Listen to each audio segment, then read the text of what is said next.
Company of Makers. Podcast talks, workshops. This podcast is dedicated to those who served during the Battle of the Atlantic throughout World War II.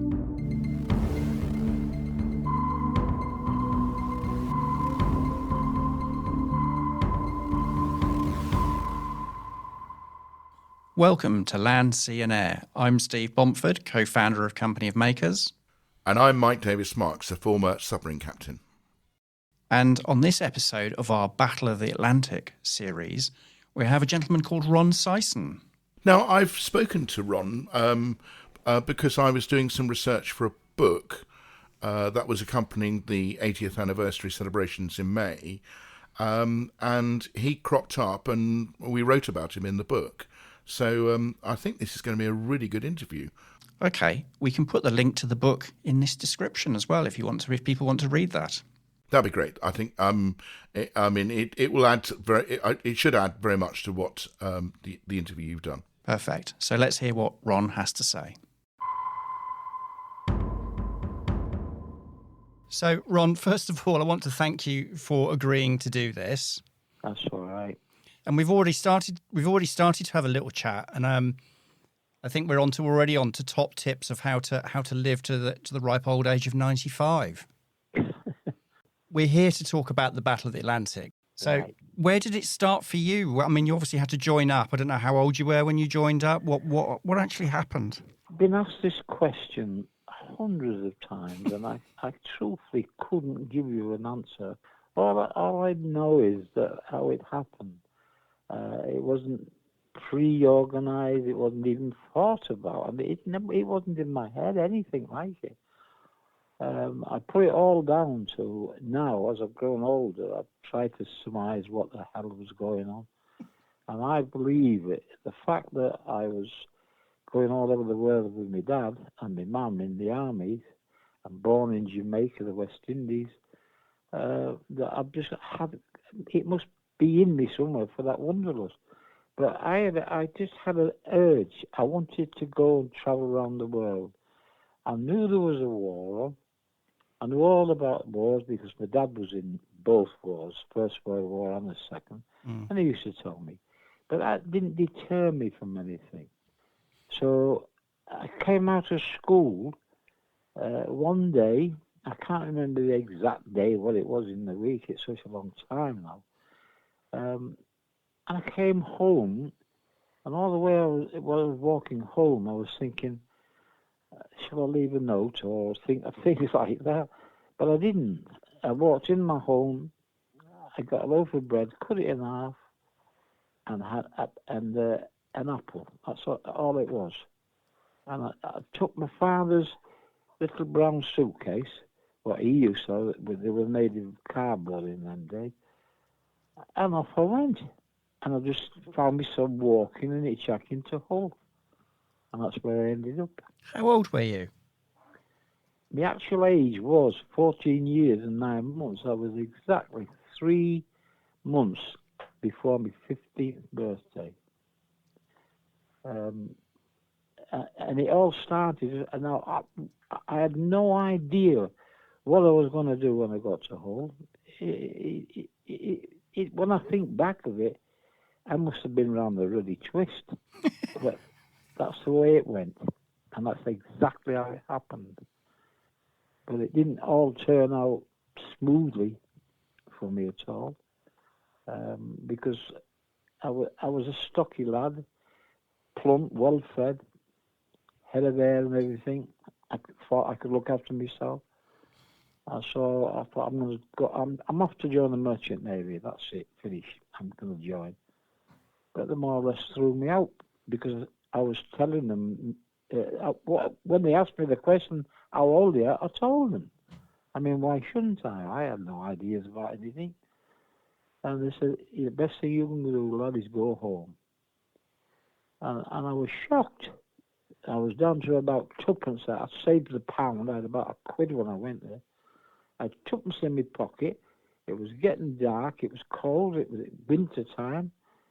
And I sat on the step and started just crying. thinking, Christ, I've got nothing to eat. I'm freezing. Where am I going to sleep? And all things like you would do. And that's how it started. And then a man come walking around the corner. It was at Poston Gate in Hull, where I went to the Merchant Seaman's play. And this gentleman came over and asked me if I was all right. And I said, no, I'm not. I'm scared, to be honest. And I'm talking to you now like I am as an adult. But believe me, on that day, that night, that evening, whatever, it was frightening, really frightening. And he said, come inside, lad. He said, and I'll make you a cup of tea. And I got up, and I was so grateful. I thought, oh, thank God someone's going to help me, I think. Not to join the Mercy, I thought that was it, finished. I had no chance.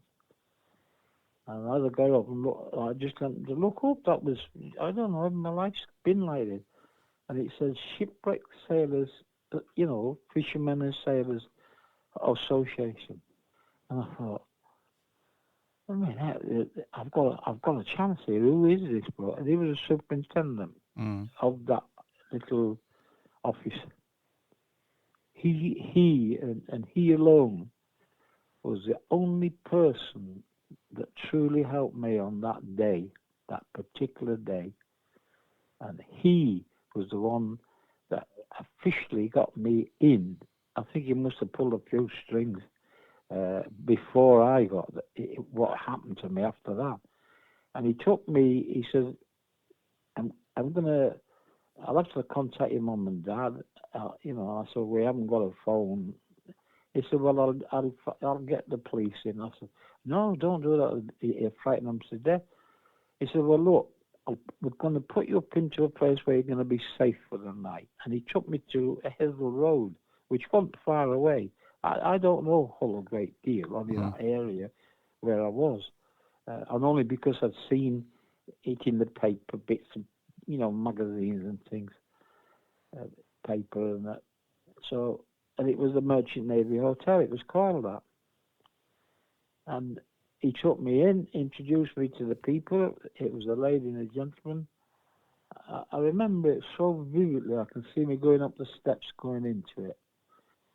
And she was like a mother in a way. I mean, I was a lad.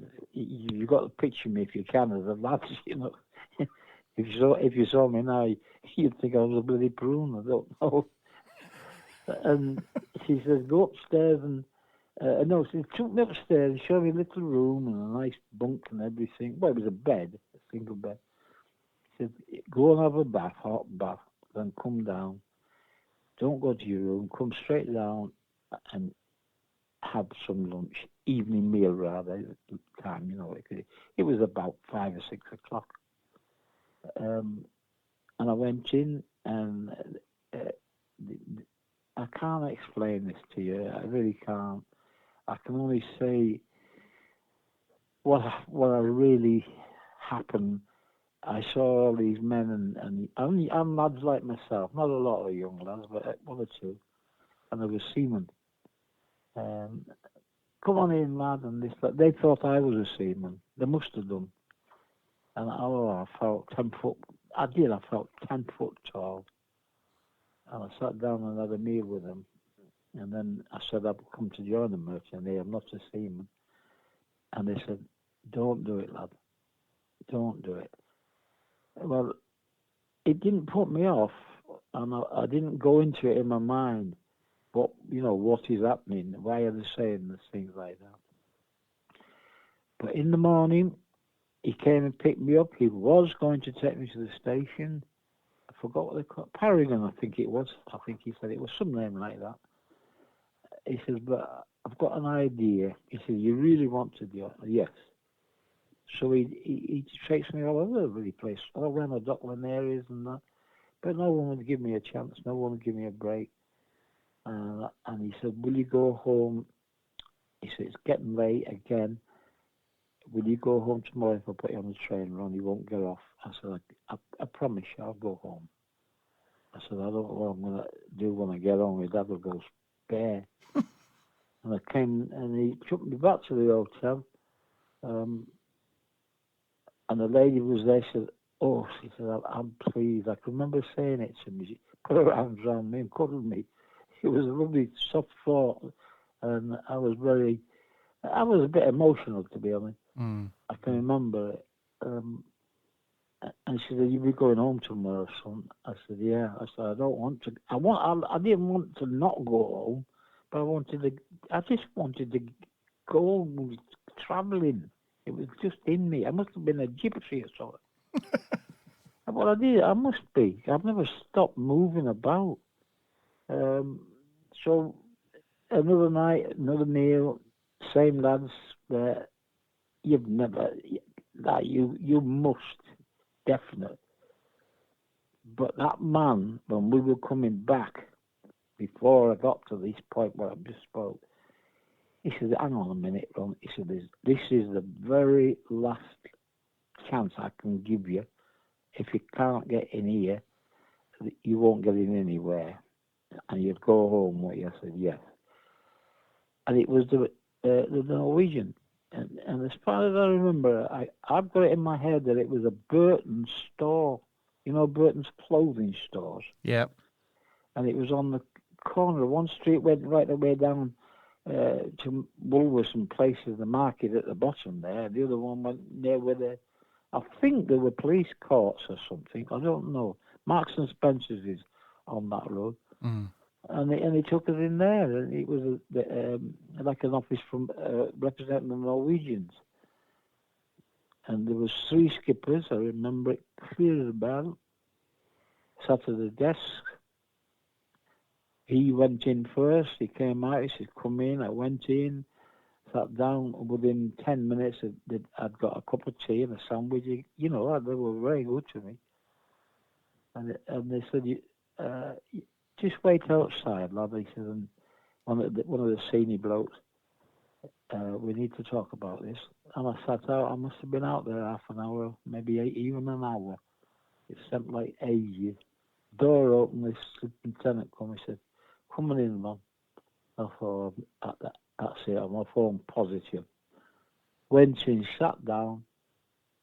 They gave me that job. They opened that door for me, and I did cry. I think I must have a bloody crying tear duct in my eyeball. But I do get emotional on certain things, you know. And I said, "Do you really mean that?" And he said, "Yeah." "Why do you want to go, really?" He said, "It's very, very dangerous." And they were talking to me, just like my dad would be, I suppose. And I said, I've just got to go. I don't like just being at home. I don't like school. I've never liked school. I want to do something in my life. And they more or less were trying to talk me out of it. But I wouldn't budge. I got that ship. I couldn't believe it. Honestly, I couldn't believe it. And that was when they took me back to the hotel. And that was when she gave me a cuddle. I've got a little bit ahead of myself in my mind. That's all right. Please excuse me. That's well, given how long ago it was, you've got plenty of reason to be. Well, it's something I've never ever forgot. Yeah. Never ever forgot. What year was this, Ron? 1942. So dark days, really, weren't they? Sorry? Dark days for the country. Oh God, yeah, they were. And I thought the boat would be in Ulver. It wasn't. It was in Immingham. I'd never been to Immingham. I didn't even know where bloody Immingham was. And he said, "It's just across the river where we are right now." And I thought, well, how the hell do I get over there? And, you know, don't you worry about anything. I'll sort it all out. I'll get your ticket from there. I said, "Ticket?" He said, "Yeah, it's go by train." I said, "I thought there was a tunnel under the river like these in Liverpool." Yeah. But naturally, there wasn't. Anyway, I went back again. That's when I was pleased as hell. Couldn't sleep. Got up. Breakfast, train. He gave me £5, did this man. I did pay him back, mind you, but I never ever saw him again. Never. But I left it. And off I went to Immingham. when I got to Immingham, it was dark, and I was in the Dockland area. I didn't know where the hell I was. Found this place where it was, where where they berthed and that and everything, the dock. Walked in, and I saw this ship. Christ, it was like a gold bar to me. Up I went, and a bloke, I didn't know who the hell he was. He came over, can I help you, sort of thing. And it was a Chinese ship, believe it or not, a bloody Chinese ship. I thought I didn't know it was on Chinese. It's Norwegian. He said, "You're on the wrong boat, lad." He said, "It's up front." And when I went down and went to the front of the ship, there was like a bloody rowing boat. But to me, it was. I thought, oh, this is lovely. This is lovely. They won't bother with us here. We'll just go across the sea and all things like that. And I went on, and the first bloke I met was a watchman again, but it was a Scots lad that came out, and he was Scottish, that was on the boat, and there was one other person, and he was a radio operator. He was English, and that's how I started. And we went, not straight away, a couple of days later, we went backwards and forwards, mainly to Iceland and that. Then a new skipper came on, but he was new to me, and I didn't know that he apparently had been somehow involved with it. I don't know his full history. I've not ever been able to find his book. He's wrote a book called Messel's Diary, I think it is, but I can't find it anywhere. I wish I could. If you can find me one, I'll gladly buy it off you. Definitely.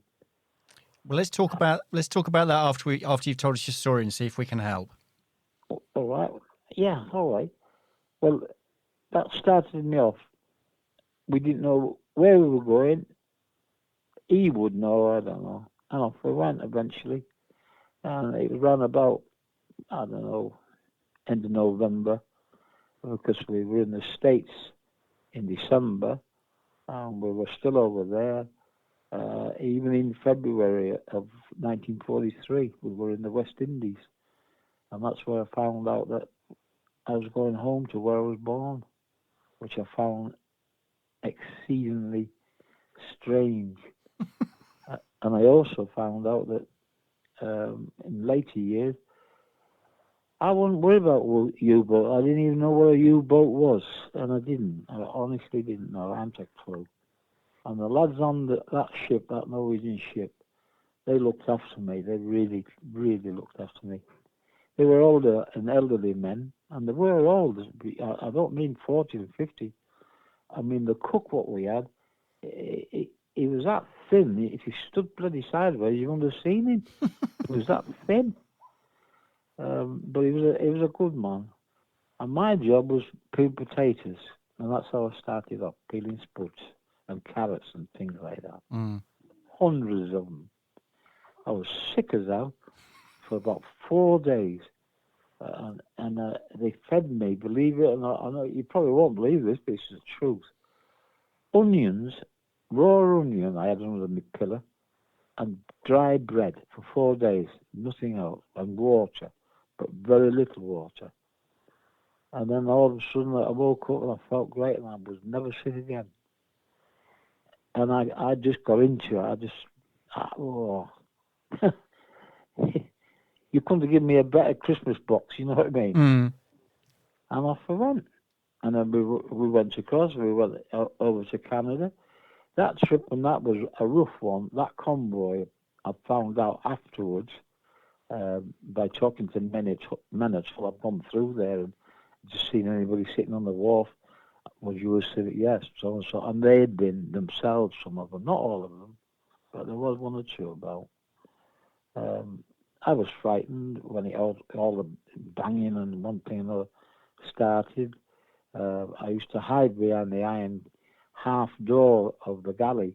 It was a two-door galley thing, like a barn door, horse door, whatever they call them. And I used to hide behind there thinking I'd be safe.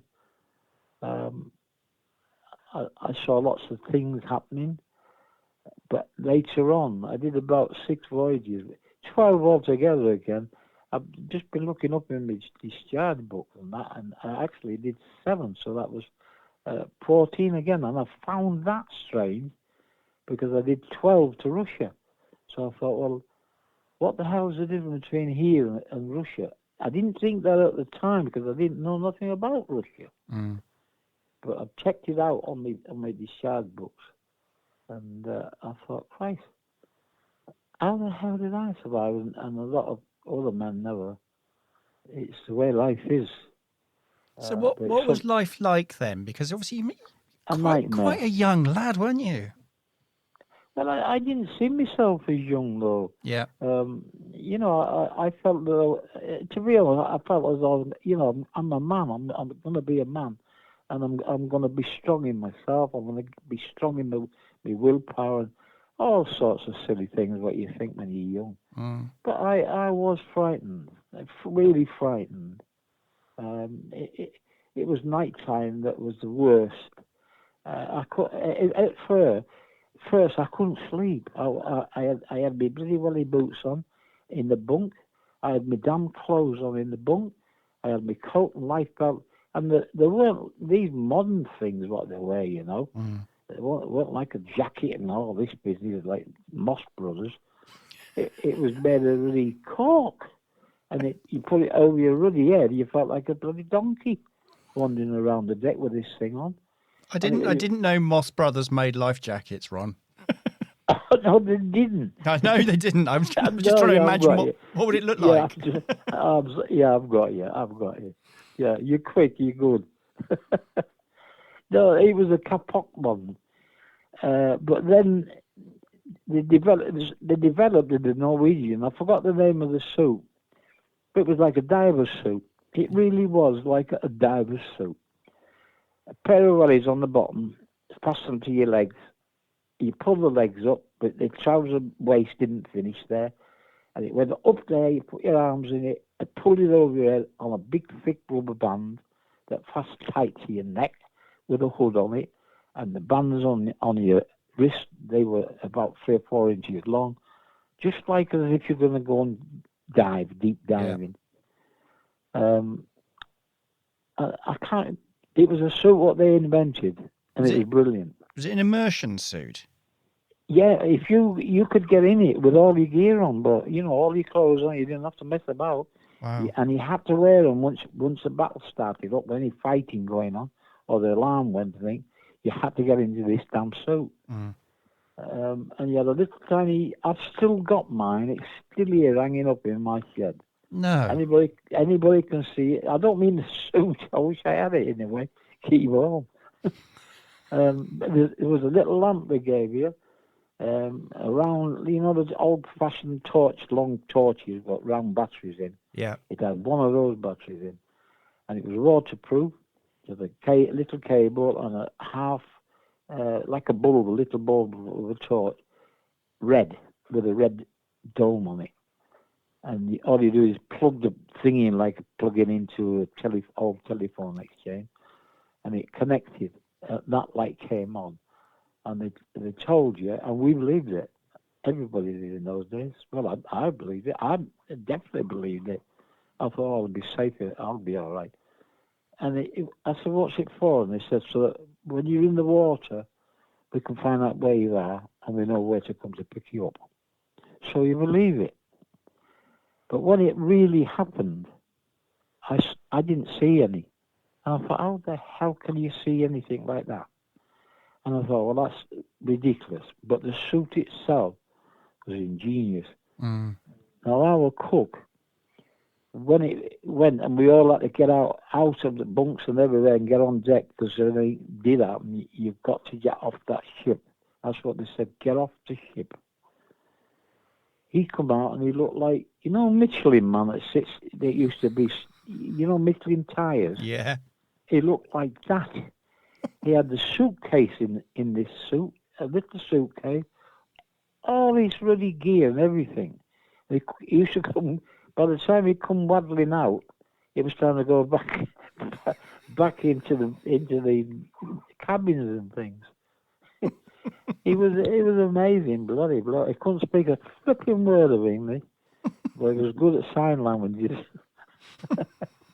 My God, he was. I got on with it like a house on fire. I used to make him laugh, messing about. But that's how it was. And that generally was what it was. But really what they told you, what they used to give you all the propaganda and rubbish, you wouldn't have... It was crazy. It was a crazy world. But when it started, oh man, I used to find a place, and I honestly didn't always go and sleep in my bunk. I was too frightened. I was always a good swimmer. I was a strong swimmer. I thought I could swim the bloody Atlantic the way I was. But when I got out there, and I used to sit at the back end of on the stern end, and sit on one of the bollards on the deck there, in the middle of that Atlantic, and waves would come, and you'd see it coming at the back of you, and then up you would go with the boat, and you'd look down in a valley, which was about 35 foot deep, swell. Wow. And then you'd go down to the bottom, and you'd be looking at this really wave at the back of your boat, going up 20, 30 feet. And people say there's no such thing. That's a lot of baloney. I've seen them 50, 60 feet high. And on the Queen Mary, one was 80 foot high, and it was 80 foot from the bow to the landing in Southampton in height, and it smashed all the windows in the wheelhouse.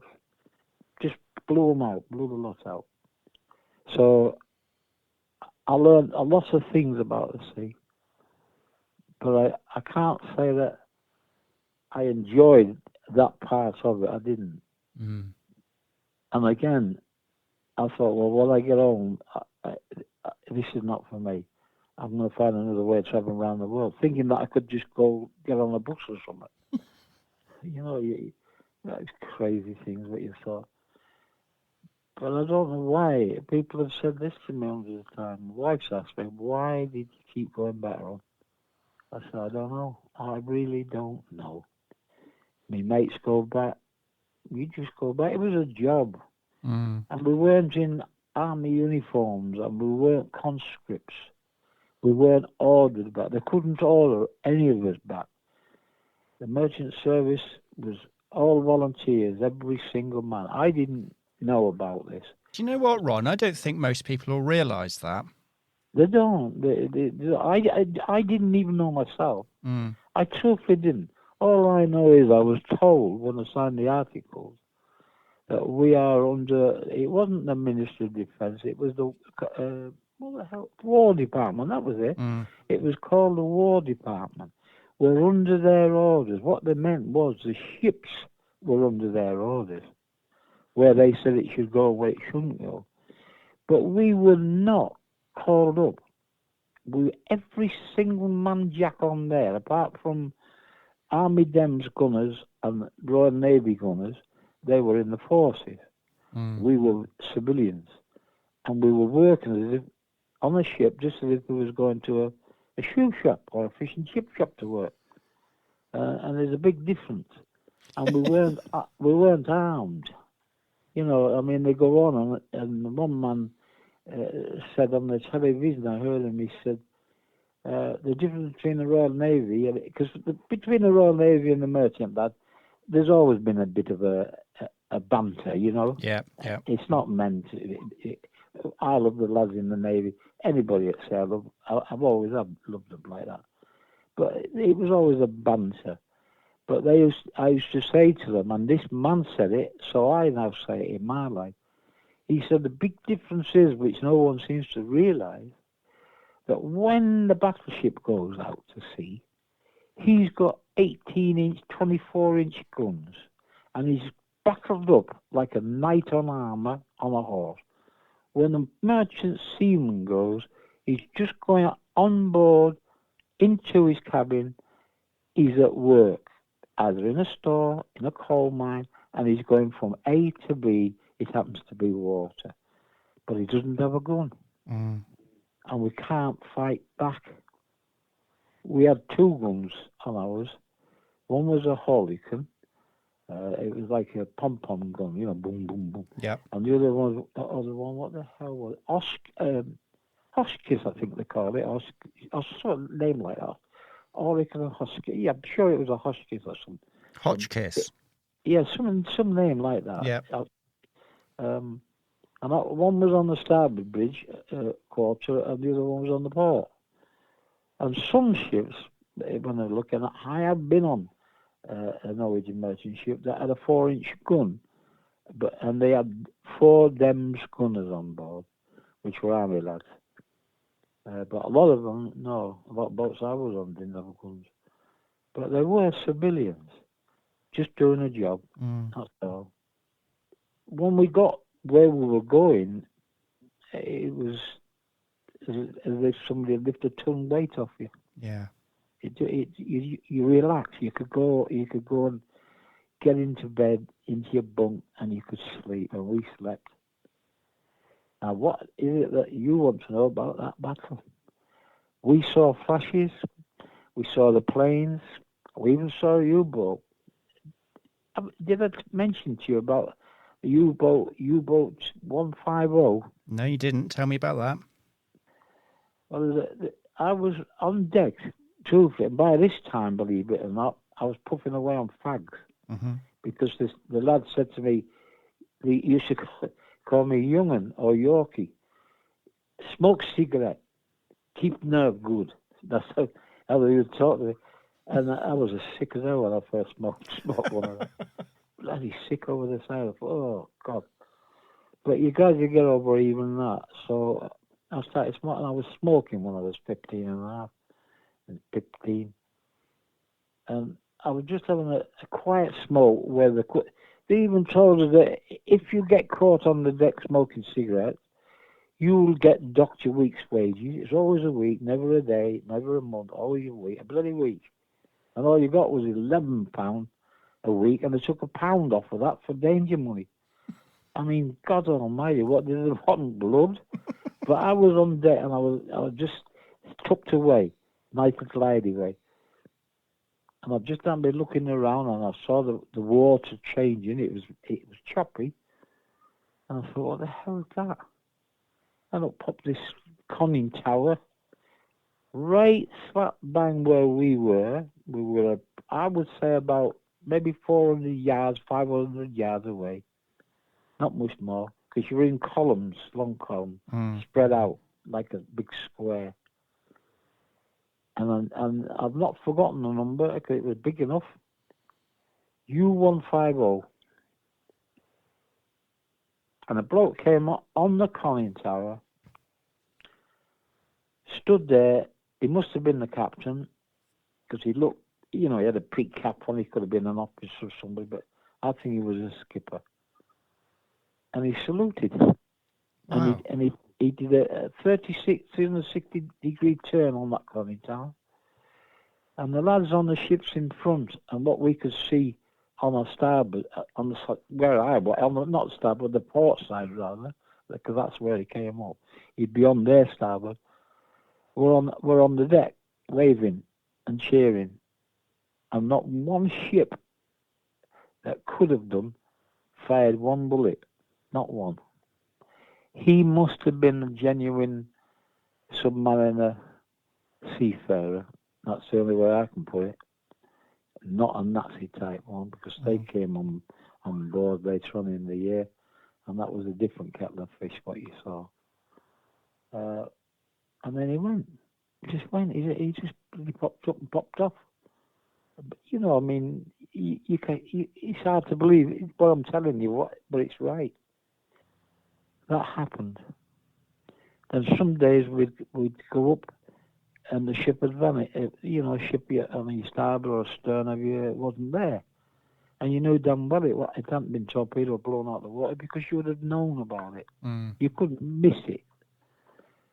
And they used to say, oh, it was either a Dutchman or a Frenchman or whatever nationality it was.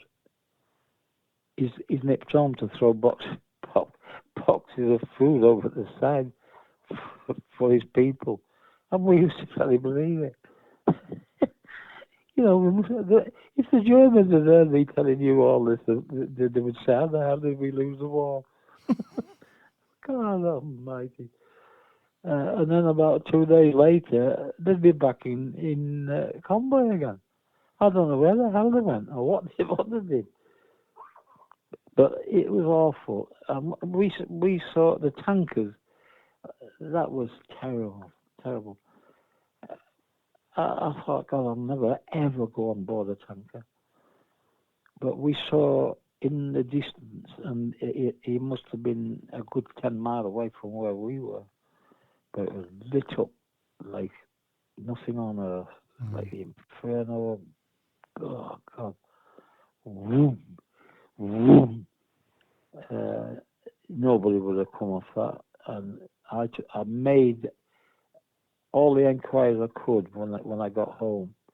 And I found out eventually, it took a long bloody time to find it. They don't want to tell you anything at all.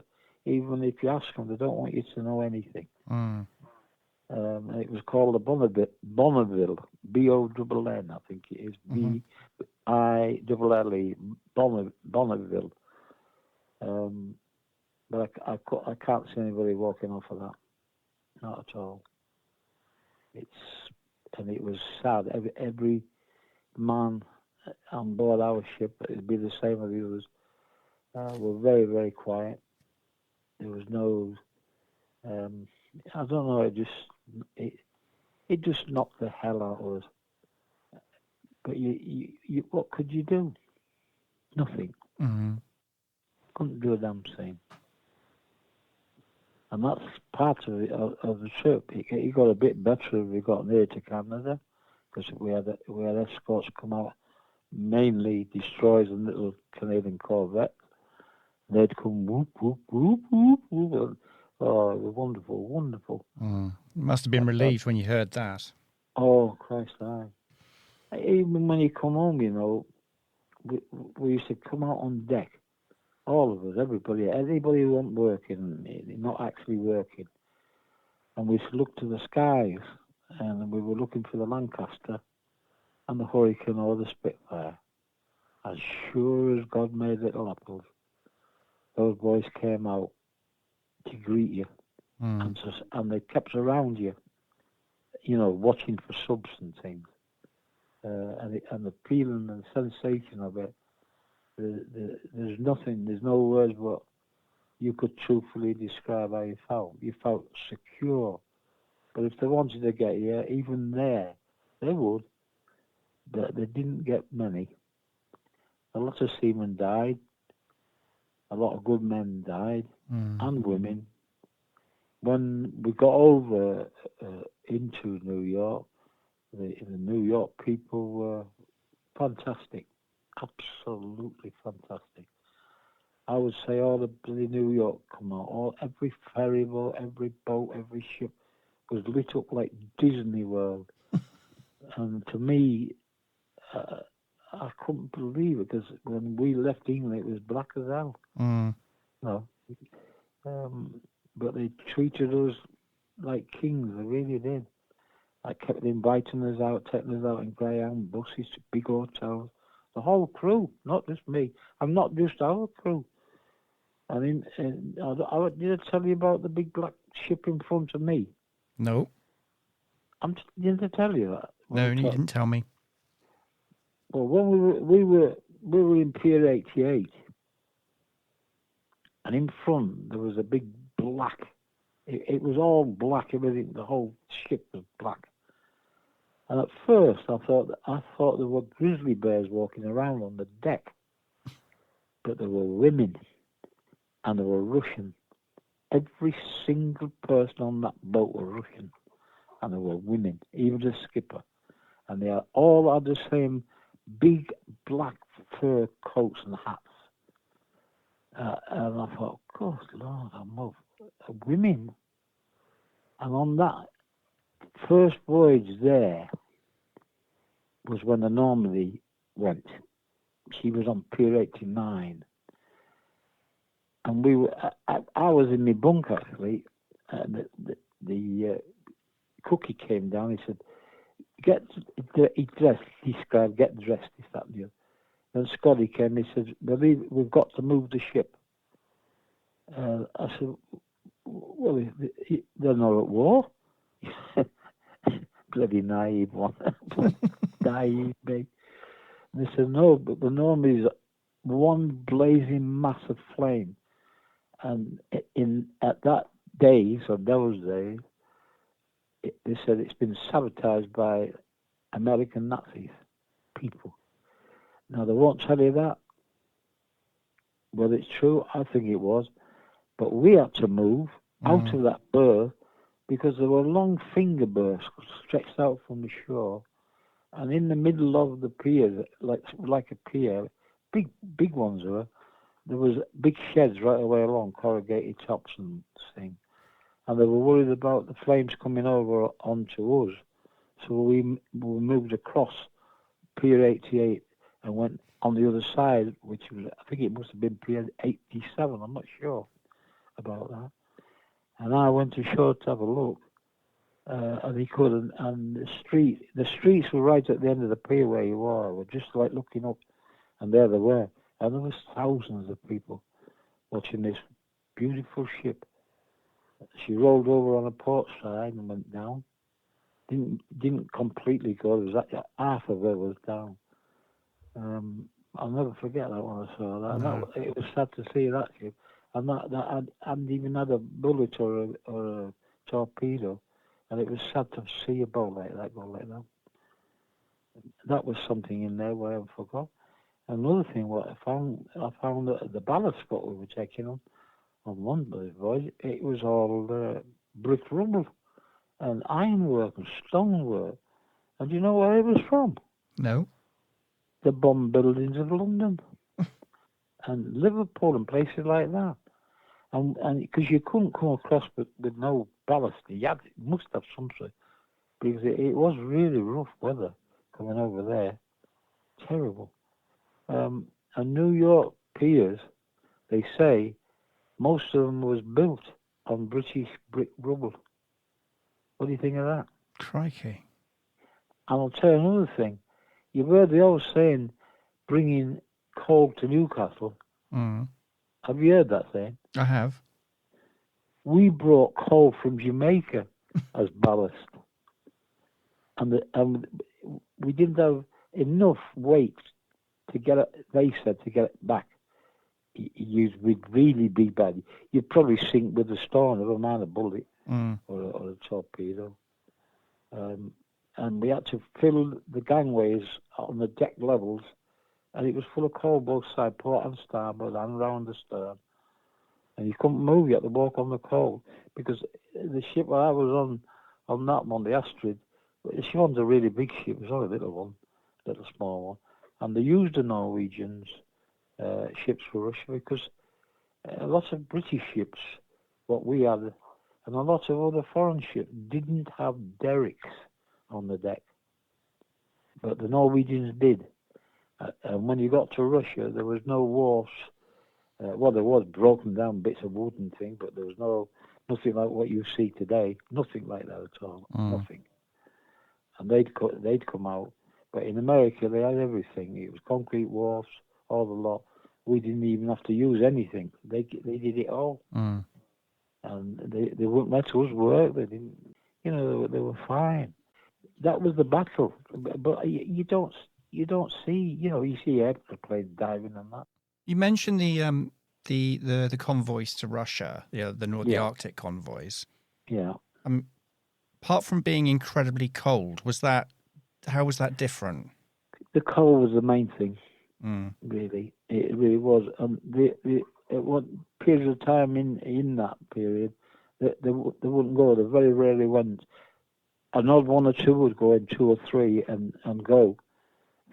Very fast ships, like the Queen Elizabeth, Queen Mary. I'm not saying they went there, but ships of that caliber that could do 30 knots and things, because the U-boat had one hell of a job to find them and keep up with them. Although a U-boat can travel fast on the surface, but not underwater. But the cold, yes, you had to. They had no choice. They had to suspend all of the sailings and that.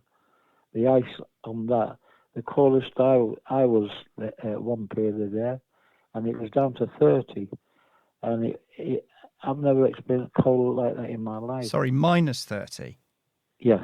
Crikey. Yeah. Usually it was round about 18, 20, 25, you got it bad, but it was 30, it registered 30. And I remember this particular time, in Murmansk especially, you weren't allowed ashore, you couldn't go ashore. You could walk off the ship. I don't mean you couldn't get off the ship, you weren't allowed to go off. And at the bottom of the gangway, there was always a Russian guard, and he was smothered from top to bottom in a fur coat that the Queen would have loved to own. You know what I mean? Yeah, With yeah. high collars. And I used to make a big jug of cocoa and put plenty of sugar in and milk. And it was a white jug, and it had blue rims on the bottom and the blue rim on the top, all like enamel type stuff. And I used to go down the gangway, but he wouldn't let me step off the gangway. And I used to point and mug and that. And when he was unzipping, or he wasn't zipping, there were buttons or clips or something, the ice was cracking off. His eyelids there was icicles on his eyelids. How the hell they survive, I don't know. And he was glad for a drink. And then he made his gesture for smoking. So I went back up and got a pack of cigarettes. He offered me a couple of little things that were buttons, sort of the Russian buttons and whatever. And I got interested in all this bit. And then they'd come, and women had come, and even children that, about 13, 10, 30. They'd be pulling. Some of them came with sleds and with horses, some were reindeers, but some were just pulling planks of wood with rope on to put some on to take wherever they were going to put it on the land. It got so, I can't explain it, towards the end of the war, about the middle, about 43, middle of 43, 44, there was that much stuff in Murmansk on the shore, fuselages, boxes and boxes and boxes of ammunition and shells, machinery. They couldn't get it to the railway places wherever they went. And the only railway that I know that was there was not there, but it was in Archangel.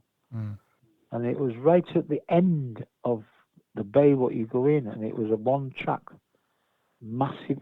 Our trains looked like dominoes compared to theirs, what they are. And they needed it for the weather. But we were constantly bombarded with Junkers, Messerschmitts, that were coming off the coast of Norway and Finland, places like that. The worst ones of all, even out when you were in the Med or when you were out in the Atlantic, they still got out there. And where they were coming from, I don't bloody know, was the Stuka. And we found that the Stuka must have been fantastic flyers, the men, because it's the only plane I've ever seen that's gone straight down like a ruler. And they put this whistle type thing and fasten it onto the legs, what the wheels are on, and that's where you get that whine. Oh, Christ, when you heard them, we always took for cover, but they never ever stopped all day long. And you probably won't understand this at all, but you got to such a state in yourself that I'm not saying that you'd be saying to yourself, oh, well, if I get killed, I get killed. But it was that type of thing. Oh, to hell with them. And you just got on with your job. You cooked a bloody dinner, or lunch or whatever, bacon butties, and cook was. And he used to love it. He was never sober. Never, ever sober. He was like a walking Johnny Walker's bloody bottle of whiskey they're wandering about. But it was all part of my life. And I don't know what else I can tell you about the battle, because it was so... It was the longest part of the war, wasn't it? And it was probably in many ways... Do you know it's the longest sea battle in history? Is the Atlantic. Never been one like it. But if you saw the column of ships, once we got into the Hudson River and down the Hudson there, we felt safe, but we weren't. Yeah. U-boats used to get down there, you know. And there is a story, and it's not just a story, but there was a U-boat that got right down into New York City, Crikey. right the way down, and got himself back out again. Some of the stories, but that is, it's down in the history book, is that? Yeah. Yeah. But we knew about it. The best part I liked of all of it was getting there. You know, it was. I aged about 50 between England and Canada. The Canadians were excellent with us. Mm. How do you, in terms of looking back now, 80 years on, how do you feel about it all? What's your sort of abiding memory? Mostly thoughts more than anything. Scotty went back on the boat, man. He was a good mate to me, really close. We were like brothers. Wherever we went, he went, I went, you know, sort of thing. Mm. And he was looking after me, and I wasn't old enough, but I was trying to don't stay there, Scotty. I've seen when they come over, just look at all the holes, and there was chips out of it. That's, if you'd have been there, you'd have been dead. Mm. And like that sort of thing. Do you know what I mean? Yep. And if we went out, he used to say, "You're not old enough for a pint, but have one of these." He looked after me, and I wanted to look after him. But we came back, and I wanted to change. I was getting my nervous system went to pieces. To be truthful with you, I don't know whether this is any interest to you at all. Yes, it is, absolutely. My nerves went completely, absolutely. Scotty went back, and he never came back. And when I found out, as I was in the state I was, just give us a minute, if you will. Yes, of course. Please. Take your time, Ron. Take your time. Yeah, it's just. I'm sorry about that, but it's just. No, there's no need to apologise. Just gets me a bit. But I ended up in a flipping nutcase place where they put electric helmet on your head and electrodes, and Oh God. they said that my nerves are packed up, but I didn't see it like that. But the thing is, once when I came home on one of the boats, we came into Loch Ewe up in Scotland, where most of we came in there that way, and then they would split off and go to Liverpool or wherever the ship was going. And every time I came in there, I used to go to the bows of the boat and just say thank you. Mm. But on this occasion, I can't remember it happening. I collapsed in the bows, and the skipper or somebody on the bridge saw me.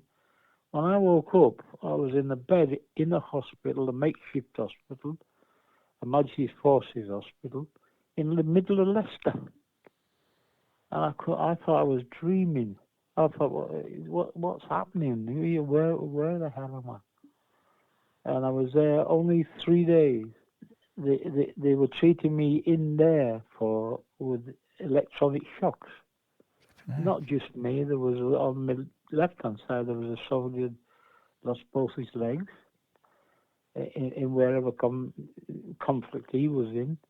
He wanted a seaman, and he was a soldier.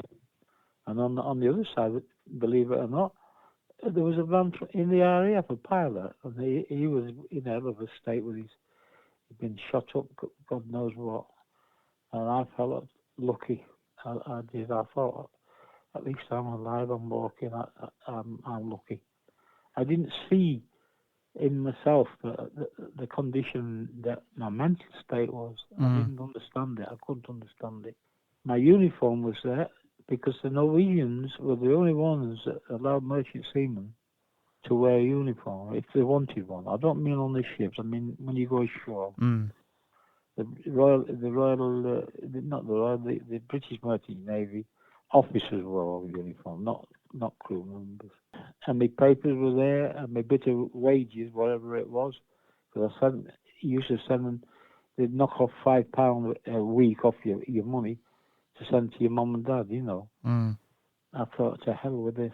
This is not for me. I can't just sit here, be So one early morning, I got up, put my uniform on, got my papers, and I was off. And I started walking in the middle of the bloody night, again, just like I was when I was a lad. Mm. And I got picked up with a wagon, and I said to the man, I can remember it, it's just as if I'm sat in the cab with him. I said, would you mind if I just have a 40 winks? I feel very tired. He said, you put that coat around you, lad, and go to sleep, I'll wake you up. And when I woke up, I said, how far off London are we? And I got another shock. He said, London? I'm not going to London, I'm on my way to Liverpool. And I thought, oh, God. I said, well, it doesn't matter, that'll do fine. And I went back to Liverpool. I went back into the same Navy offices. And I said, have you got a ship at all? I was an AB, what you call an able-bodied. So Yeah. I wanted to go through everything. They looked at me. I must have looked like death walking, because you don't see yourself where you are, do No, you, of course really? you don't. Of course you don't. And one of the blokes in there said, come sit over a minute, mate. He sat down with me. And I ended up back into the hospital for a bit in Liverpool. There was no NHS things like that. It was hospital. And he said another week, and then I stayed 2 weeks. They didn't give me all this electric rubbish things and that. I come out and they said, we've got a ship if you want it. I said, I'll take it, whatever it is, I'll take it. And I did. That helped me to pull round a bit. And I got myself back on my feet, because I didn't want to show weakness to anybody. Mm. By that time, I was 16, coming up 16, 15 and a half, something like that. But it never left me. I thought it had. When I met my first wife, she didn't understand me at all, and because I used to get into terrible rages over nothing. My first marriage went on the rocks. It was my fault, but I blamed the war. I do now. I didn't then because I didn't know what the hell was happening to me. Mm. And I've carried that all my life, all through my life. And I got divorced and everything. I went back to sea. I was at sea right through the Mississippi period. And I ended up with 38 years going about the world. Wow. And another, if it's stories you want, but it's not about the Battle of Britain, I'm afraid. They called me for the army. And I've got photos. I'll send you some of yours and them pictures. I've got a full uniform in the army, full uniform in the merchant navy. Just a picture of me walking in Derby with me, you know them black tam o' shanter hats what the army wear? Yeah. I hated them. Bloody hated them, I did. And then the time I went in, I was at Budbrook Barracks outside Birmingham. I come back off a voyage. I didn't go home for 5 years. No, I kept in touch with my mum. My dad was a very strict, regimented person. He was a kind person. He never beat me or anything like that. I had a good mother and father, sister, and I had a good home. But he was a stickler for regimentation. Everything had to be perfect. Mm. And I think that could have been part of, as I was brought up, that got into me that I wanted to move on somehow. Mm. I called it home. I was on my way from Hull down to Liverpool again, and I broke the journey.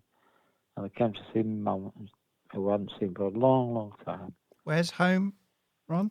It was in York. York. It is York, yeah. Yeah, at Lammle Street. 26 Lammle Street is where they lived.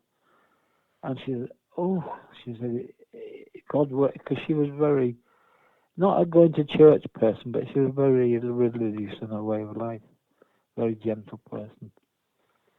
She said that your dad don't know whether to come home, stay away, or what. He's in a hell of a mood, but not nasty. The Redcoats had been to find out why I hadn't got called up, why I hadn't reported. And it's like a pantomime in my. It really is. Mm. I said, what are you talking about? I said, I'm a seaman. I've just come off a ship, off a trip. This is peacetime, though, bear in mind, though. And I went to Overboard barracks in York. I said, I'll sort it out, Mum, don't worry. And when I went into the barracks there, the sergeant said, well, you can't go out home and tell them that you're going to get arrested. You'll have to stop here now, in the cell. He said, but I'll show me. I said, well, I shouldn't be here. What are you talking about? To cut a long story short, I sat in the cell, but left the door open. They said, we're not going to lock these doors. It's ridiculous, is it? But you know how the army are. If it's an order, it's an order. It's got to be carried out. This is really Lieutenant Colonel come marching in. Where is he? Over there. And I said, before you start, sir, I'm a merchant seaman. I've just come off a ship. And I'm going back on board the ship. No, you're not, he said. I said, well, would you like to look at that? And I had my red identification card, little booklet, and my discharge book. He said, there's been a right cock up here somewhere. But it didn't alter the fact that they took me to Budbrook Barracks.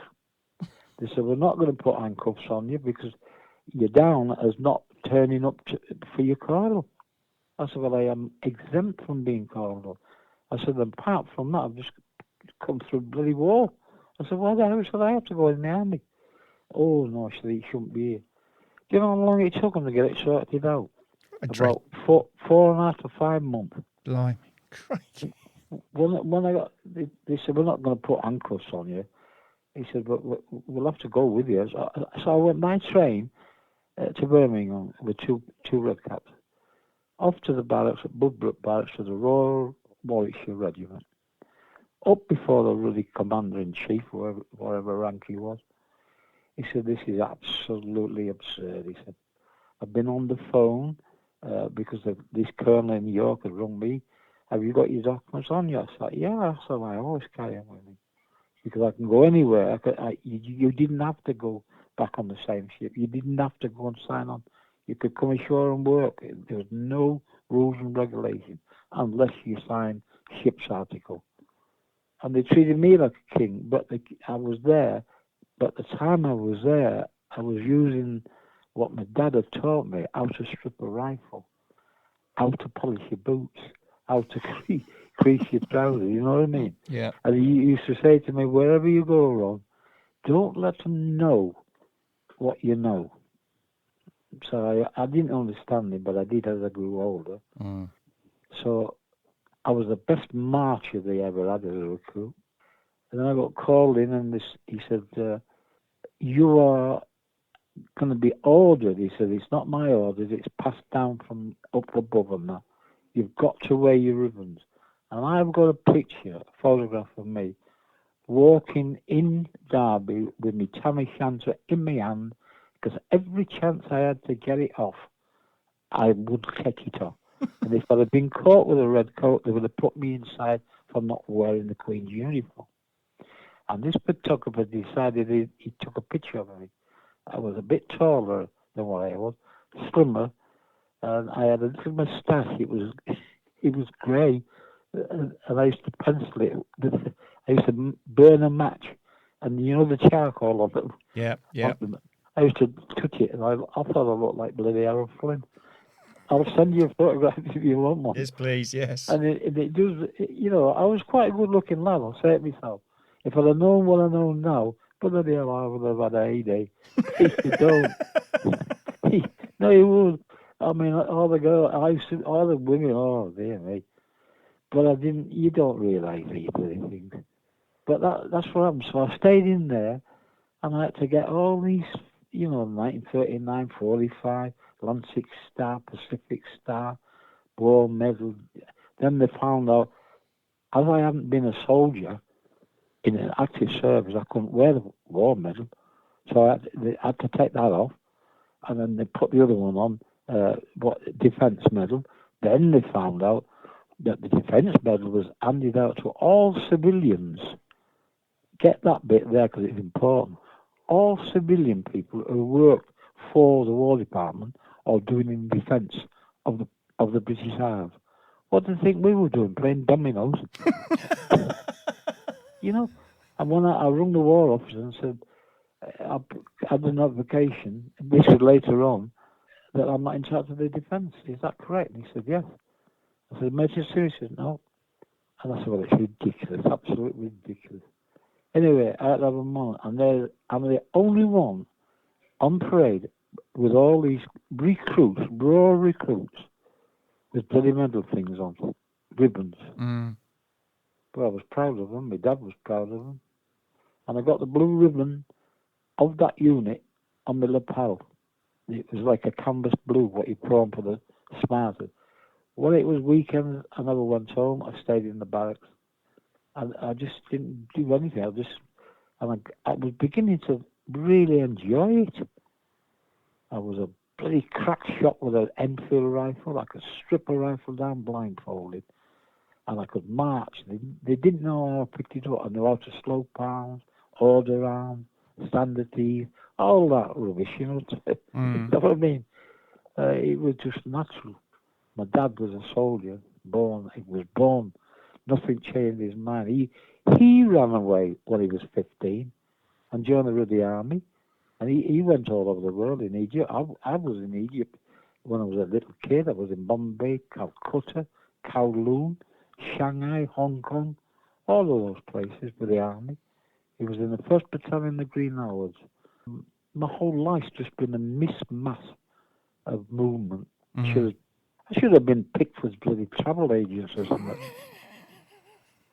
You'd make a good travel agent, I reckon. You know, you've been everywhere. Well, I have. I've seen it all. The saddest thing, what you asked to get back eventually, what sticks in my mind the most, your ships in the Atlantic and anywhere else, it was all an unwritten law, but it was a law. You couldn't slow down. You couldn't stop.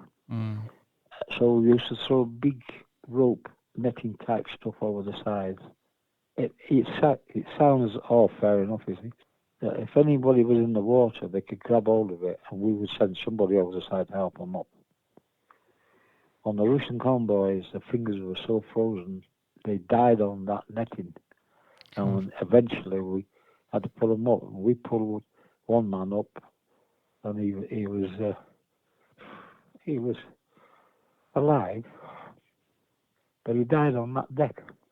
And I've never forgot it. And the most horrible thing for me, and still is to this day, the one place where he came from when he was born was Hull in Yorkshire. I don't know what ship he was on or anything about him, only his name. And I found that just like being hit in the head with a bolt. It was horrible. And to hear them and see them calling for their mothers and their wives, and you couldn't do a bloody thing about it. I've known men, really grown men, 60, 70 years of age, weeping like children on ships that just could do nothing. Only the last line of the convoy, they call them the bone collectors, was the official name what all our lads called them, were allowed to slow down, but most of the merchant seamen skippers broke all the rules and regulations, and they used to go off course, and the Royal Navy used to send really what we call police patrol boats. They weren't really patrolling, but get over there and get him back in line, and they were looking for men. War, to me, is a complete waste of humanity. There is no glory in it, because the winner has won nothing. Just words. And nothing has been learnt from all these wars, from the First World War. My dad was very, very smart man. He really was. He said to me quite a while ago before he died, this world repeats itself on, and you will be in an era where a war will come. Eventually, it has to and by God, he was right. If I got really fed up, I'd come ashore and take a job for 6 months, just to get myself sorted out. I needed to, I was going through a battle with myself inside. I don't know. When I was in the army, I know I'm flitting about. I got called in after about 4.5 months, 5 months, and he said, "We're going to discharge you, Ron." He says, "But before we do, we're sending you to Birmingham to see a specialist doctor." So I said, "Well, I'm not ill. I was getting very fit, with all the exercise and that, good food." He said, "He's a psychiatrist." I said, "Psychiatrist? I don't need a psychiatrist." He said, but he said that the medical group there has looked at my history, found out what had happened on that boat, what I told you. So off I went. And then they just talked to me one thing and another. I told them, like what I've spoken to you. And I came back, and then within 3 weeks at the very most, I got called in again to the adjutant. I went in there, and he says, "We discharge you on an honourable discharge." And I said, "Well, what reasons?" I was getting that I wanted to stay, to be truthful. I wouldn't say I'd had enough of the sea, but I just liked it. And it was severe nervous disability to war. And I've got it on my document. And I don't show it to anybody, because I don't want people to think I'm a bloody nutcase, or they wouldn't even give me a job if I thought like that. What would you think if I'd have come and said, "Well, I've been discharged in nervous stability. You may be the odd one." I would be. I'd say, "Well, come on, I'll see if I can help you, mate." Yeah. But there's a lot of people not like that. A lot of people. So I came back and I thought, I can't, I've got to get, I must do something. Then I met Kathy, and she changed my life. She was, in the end, equal to a sister in a hospital, but she never pushed it on me. My wife, we've been together 62 years now. Wow. And she's been with me. She's heard me crying in my sleep, she says, and nerves shaking. I caught malaria when I was out in Singapore, all those years ago, not Singapore, in Yemen. I was out in Aden, in the Gulf of Aden, and I got bit by a mosquito or some bloody bug or something. And that was terrible. Then I had to leave the ship there while they kept me in hospital. And then I got another one that was all right. And they put me on some mepacrin. And that was it. And I never thought any more about it until approximately 4 years at the most, I would say. I was walking around Nottingham. I was sweating, starting to shake. I went to the chemist people. It was the same symptom as malaria. He took me in the back and he said, "Have you had malaria?" I said, "Yeah." He said, "Well, you've got an attack of malaria." I said, "It's impossible." I said, "They told me when you had malaria, when you got over it, that was it."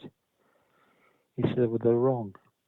And he was an ex-army surgeon, was this lad. He said, "When you get malaria, it's in your genes and it'll be there till the day you die. Some people, millions of people, never get a reoccurrence." And since then, I've had 3 attacks. I've had more illnesses since I've come up sailing about. And I've got all these bloody germs and one thing or another from you lot, landlubbers. That's what I tell the surgeon that. And the doctor, I tell them straight. Do you know, Ron, despite everything you've been through, you seem quite a chirpy soul, and you're certainly quite a chatterbox, which I really like. I am a chatterbox, I must admit. I've got 7 Russian medals. I've even got a Russian Merchant Navy medal, which is not rare to Russia, but very rare to be awarded one. And I've got the ultimate of all Russian medals for seafarers. I don't know whether you've heard it at all. It's called the Ushakov. Have you heard of it? No, I haven't. I'll spell the name out. Look it up on your tablet. on December the 20th, 2014 or 15, and get it up on their award winners of the Ushakov. It's USH Yep. AVKOV, Ushakov, something like that. And it's the highest medal that Russia can give to a foreign subject. And they came home to my door. They rang me on the Saturday from Kensington Garden, the Russian embassy. I thought it was one of my mates having a bit of fun with us, but it wasn't. I mean, that's a big deal, isn't it? And it came in the most beautiful box. And when you opened it up, there was the most fantastic medal I've ever seen in my life. Solid silver. And alongside it was a very, very minute passport in blood red, all in gold lettering, with my name in English and in Russian. And the citation card awarded his highest award to Mr. R.A. Syson, Merchant Seaman, Arctic veteran. Wow. So I'm proud of that. I bet you are. A medal's only good, in my words anyway, for those poor devils that never come home. Yeah. I never, ever spoke to my father or my mother or my sister, and I never spoke to my wife about it. I never, ever mentioned about the Russian convoys. I didn't want to, because once and only once, "Hiya, Ron, how are you?" "I'm all right, where you been?" "I've just come back from Russia." Who would believe me, 15, 16-year-old? So I just kept it bottled up. When that first star come, that man came here, I cried like a kid on that settee. I thought to myself, I've got all the proof I wanted. And my nerves have been a hell of a sight better since then. Do you know that? Mm. And you know HMS Belfast down at Tower Bridge? Yep. I was presented on with the enamel white star. There's only 6,000 merchantmen got this. HMS Belfast was one of the escorts on the JW53, one of the convoys that I was on, that I went on. My wife refused to marry me for 2 years. She said, "When you pack up to sea properly and finish with it, I'll marry you." And she did, to the day. Absolutely to the bloody day. And we've been together 62 years. You've talked about a lot of things there, and I just wanted to thank you, and I wanted to thank you for your service. And I think our listeners will be fascinated by your story. Well, I hope there will be. But my final say to everybody out there, don't go to war thinking it's Robin Hood days, because it didn't. And if you can do some good turns to somebody you don't even know, do it. And if you can say a kind word or make someone laugh, do it. And that's the way my mum and dad brought me up. And I've been like it, and I'm still like it. Mm. And that's my life. Apart from going as a stuntman in the charge of the Light Brigade in between shifts. Thank you ever so much, Ron. You're very, very welcome. And feel free to ring me if you wish, anytime. I may well take you up on that offer, but I just want to say thank you very, very much. It's been fascinating. That's all right. I'll always help if I can. I'll do anything I can for the merchant service. Anything. Thank you very much. God bless you and thank you. Take care. Bye-bye. Bye-bye now. Wow, Steve, that was pretty harrowing account from Ron, wasn't it? It was indeed. I think kind of moving on from John's overview in the first episode to hear the kind of gritty challenges of everyday life at sea during the Second World War, quite remarkable. Yeah, and I think it's quite timely to remind listeners that actually the Battle Atlantic was as much about the merchant navy as it was about the Royal Navy. The Royal Navy was there to protect, but it was the merchant navy that was providing all the supplies across both the Atlantic and then up through the Arctic to Russia. And so actually, you know, the story is as much about the merchant service as anything. And of course, Ron ran away to sea when he was 14 3/4 to try and join the merchant navy. Yeah, I think it's important that people appreciate that, isn't it? Because when we talk about shipping losses, we are essentially talking about the merchant navy and, of course, the crew that served on those ships. Yeah, and they lost thousands of ships and thousands of lives, and just trying to keep these island nation supplied. But I loved the early part of the interview was all about the decision to leave home, run away to sea. And he decided he wanted to join the merchant navy. He lived in New York, but he knew that Hull, and actually Hull I think features quite a lot through this series, was a centre for both merchant and Royal Navy operations. So he went there to try and find a job on board a ship. And I think it's just, you get an appreciation of how young some people were when they were serving in the Second World War as well. It's something I didn't appreciate at all. Well, he did. I mean, he spent some time trying to get a job, and he kept on getting turned away because of his age, until a kindly stranger not only sort of gave him a bed for the night and something to eat, but also then took him to a contact of his who happened to be with the Norwegians, which somehow managed to glaze over his age and give him a job. Which led to a life at sea. A life at sea as well. And what a life that was. I mean, he's seen some pretty terrible things in that life. I mean, even very early on, I think, he sailed very early on in a boat across to Iceland, Greece, Greenland, and then New York. So he was in New York within about 2 or 3 months of joining this Norwegian company. And he was actually alongside a pier in New York Harbour when the Normandy caught fire and capsized alongside, and that was he was 15 then. So these sort of things, stay in your mind. You don't forget those things, and that came out through when he was talking about it. That it's still 80 years later, still imprinted in his memory. Like yesterday, I imagine. Like yesterday. And then, of course, he then started doing lots of the merchant ships he served in, did a lot of voyages up to the Arctic. So the Battle Atlantic was both escorting, protecting merchant vessels across the Atlantic from North America to us, but also from us up to around the top of Norway into Russia, known as the Arctic convoys. That was all about resupplying, and ships could be tasked for one or the other.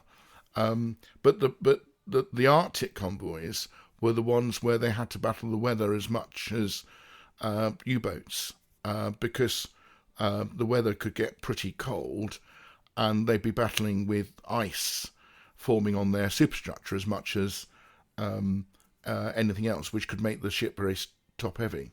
So they were pretty horrid voyages, I would say. And he was recognised by the Russians, wasn't he? Yeah, no. So quite a lot later though. So I think one of the things that is that we were quick to recognise the Atlantic crossings through the recognition of the Atlantic Star, but it took another 40 years or so for the Arctic convoy brigade to get recognised with the Arctic Star. So it wasn't until I think 2014, so that's not that long ago, that he went to a reception in Downing Street where David Cameron was Prime Minister, and President Putin came across to award him the Ushakov Medal. Now, the Ushakov Medal is named after a Russian admiral and is the highest award for bravery in the Russian Navy. So he's one of a very few people that's still alive that have got that. I think it's quite troubling that so many people went unrecognised. That it wasn't until, as you say, 2014 that people were recognised. I think that's a bit of a shame. Yeah, I know.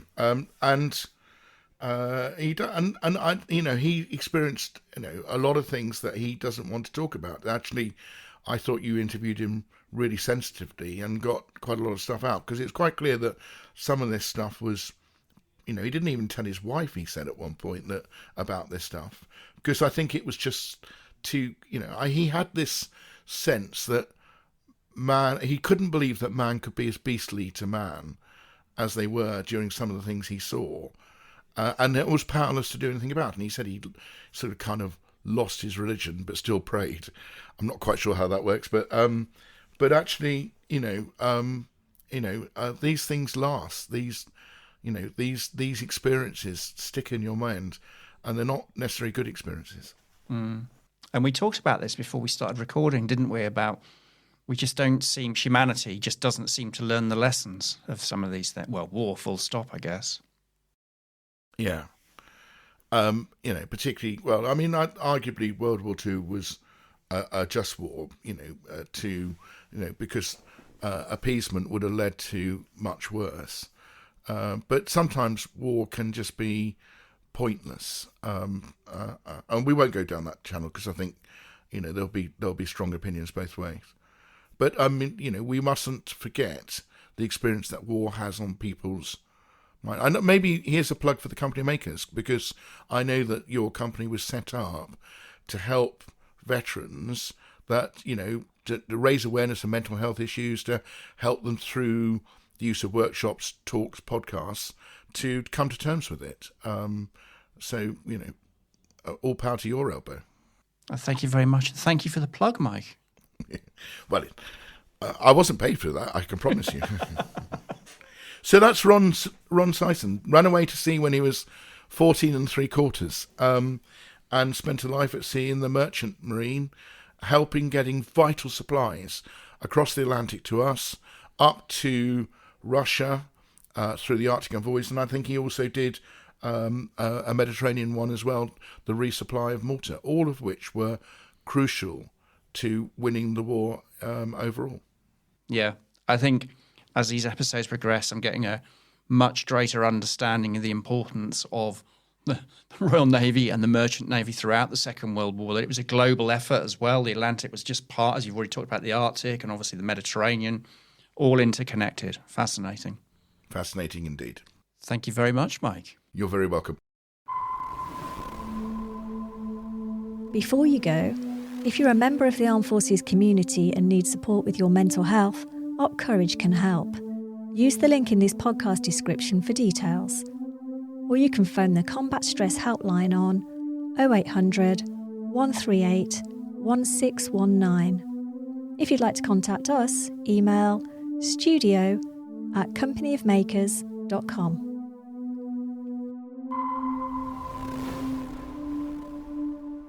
Finally, we're giving a really big shout out to our funders, the Royal Navy and Royal Marines Charity. Thank you.